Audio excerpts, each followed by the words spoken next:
Hello friends, welcome to my channel Meghu's physics.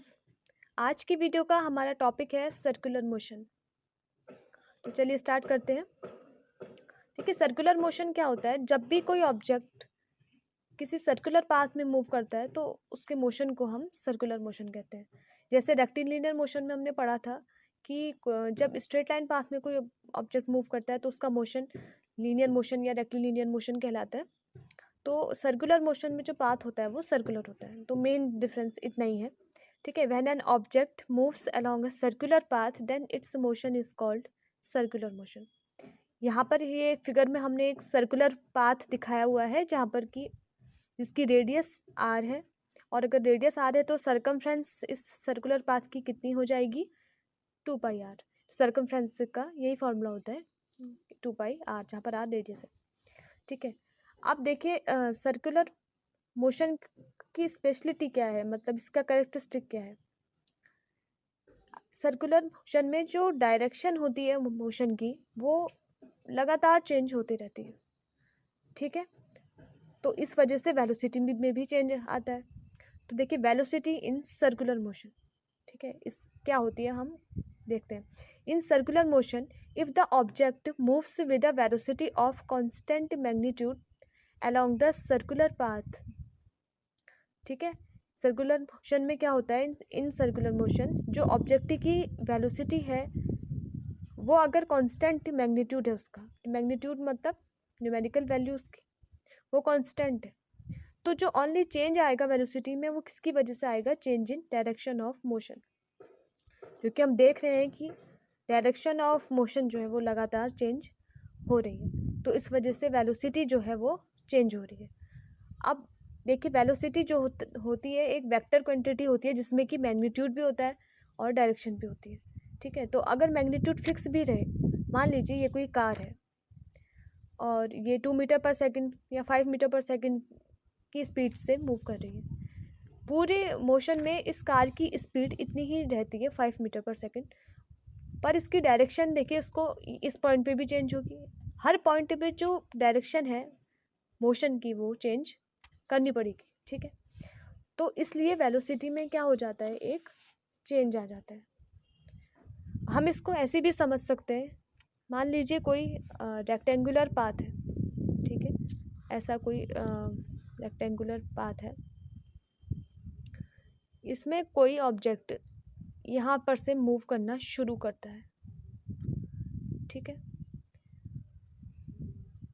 अब उसे अपने इसी पॉइंट पे वापस आने के लिए, ठीक है, कितनी बार अपनी डायरेक्शन ऑफ मोशन को चेंज करना होगा? एक यहाँ पर, ठीक है, यहाँ पर वो जा ऐसे रहा है लेकिन उसे जाना ऐसे पड़ेगा, फिर एक डायरेक्शन ऑफ मोशन ऐसे चेंज होगी, एक यहाँ चेंज होगी और एक यहाँ चेंज होगी। तो एक रेक्टेंगुलर पाथ में ऑब्जेक्ट को 4 टाइम्स अपनी डायरेक्शन ऑफ मोशन को चेंज करना होगा। अगर मान लीजिए कि यही पाथ हेक्सागोनल हो जाए, ठीक है, कुछ ऐसा, तो यहाँ पर कितनी बार चेंज करना पड़ेगा? देखिए वो जाता ऐसे लेकिन अब कैसे जाएगा? ऐसे। एक चेंज यहाँ पे, एक चेंज यहाँ पे, एक चेंज यहाँ पे, एक चेंज यहाँ पे, इस तरीके से कुल कितने चेंज आएंगे मोशन में? 6 टाइम। ठीक है, 6 टाइम उसे ऑब्जेक्ट को अपना मोशन चेंज करना होगा जितने की उसकी साइड्स है। तो अगर ये साइड्स बढ़ती रहे, अगली बार हम ऑक्टागोन देखें तो देखें साइज जो है वो रिड्यूस होती रहेगी, लेंथ जो है साइज का नंबर इंक्रीज होता रहेगा 6, 8, 10 ऐसे, और जो लेंथ है साइड की वो रिड्यूस होती रहेगी।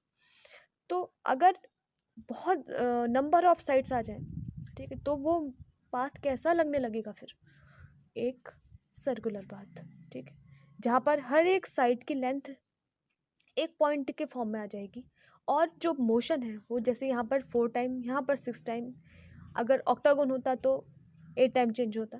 तो ऐसी मोशन जो है अब हर एक टाइम पे, हर एक पॉइंट पे चेंज होता रहेगा मोशन की जो डायरेक्शन है। ठीक है, जैसे अगर यहाँ पर वेलोसिटी की होती तो उसको अपनी डायरेक्शन इतनी बार चेंज करनी होती, तो अब वेलोसिटी जो है वो हर एक पॉइंट पे चेंज होगी। ठीक है, हमने यहाँ पर 4 एरो लिए हैं पर एरो हर एक पॉइंट पे आएंगे।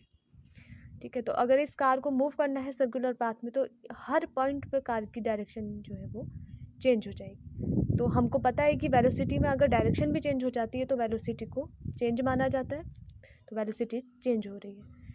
अब अगर वेलोसिटी चेंज हो रही है तो क्या जनरेट होगा, एक acceleration. Since the velocity of the object changes continuously in circular motion it is an example of accelerated motion.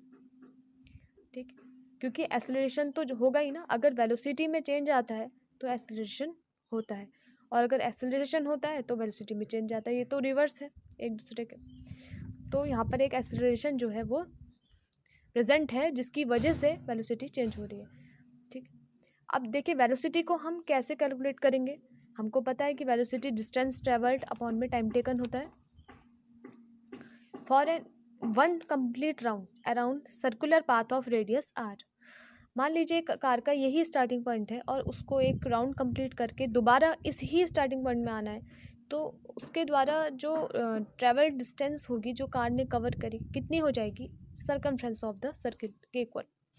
ठीक है, इतनी तो होगी। यहाँ से मोशन स्टार्ट किया, पूरा एक राउंड लिया और वहीं पर ख़त्म किया, तो एक कितना, एक पूरा सर्कमफ्रेंस हो गया। तो circumference of the circle upon में टाइम टेकन जो है वो वेलोसिटी का फॉर्मूला हो जाएगा।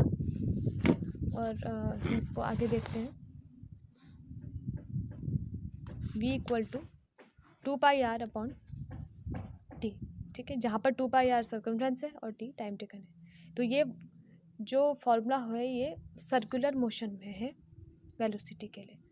तो एक चीज़ तो फिक्स है सर्कुलर मोशन की कि इसमें वेलोसिटी चेंज होते रहेगी।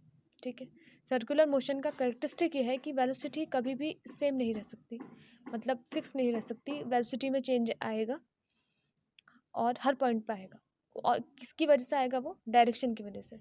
चाहे वेलोसिटी में मैग्नीट्यूड में भी चेंज आ सकता है, जैसे कि 5 मीटर पर सेकंड से मान लीजिए कुछ टाइम के बाद 10 मीटर पर सेकंड हो जाए। ठीक है, वो तो हो भी सकता है। बट अगर वेलोसिटी फिक्स भी रहे मैग्नीट्यूड में, 5 मीटर पर सेकंड की ही स्पीड से मोशन करे ऑब्जेक्ट, तब भी उस सर्कुलर मोशन में अगर वो है तो उसकी वेलोसिटी में डायरेक्शन की वजह से चेंज आता है। ठीक है, तो हमने कहा था कि कोई एक्सेलरेशन ज़रूर प्रेजेंट है जिसकी वजह से कि वेलोसिटी चेंज हो रही है। तो उस एक्सेलरेशन को हम क्या कहते हैं, centripetal acceleration. When a body travels on a circular path its direction of motion constantly changes and thus its velocity changes।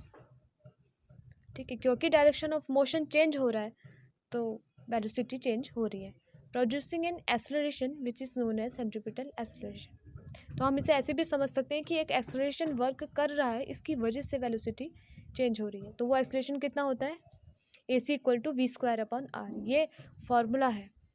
ठीक है, एक्सेलरेशन के लिए ये वर्क करता है, वेलोसिटी पर डिपेंड करता है। तो अगर वेलोसिटी चेंज हो रही है तो उस हिसाब से एक्सेलरेशन भी हो आएगा। तो जहाँ पर v वेलोसिटी है, r रेडियस पाथ की, सर्कुलर पाथ की। अब देखिए, this acceleration is directed radially towards the centre of the circle.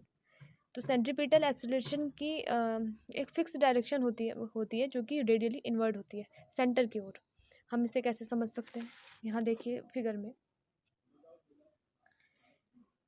ये जो सर्कुलर पाथ में मूवमेंट हो रहा है, देखिए अगर हर पॉइंट पे ऑब्जेक्ट, मान लीजिए यहाँ पर कोई ऑब्जेक्ट, यही कार है, ये इस पॉइंट से अब इस अपना डायरेक्शन ऑफ मोशन उसका ये करना चाहेगी, बट ऐसा नहीं होगा क्योंकि एक्सेलरेशन इंटरनल लग रहा है सेंटर की ओर, तो वो उसको अंदर की तरफ खींच लेगा।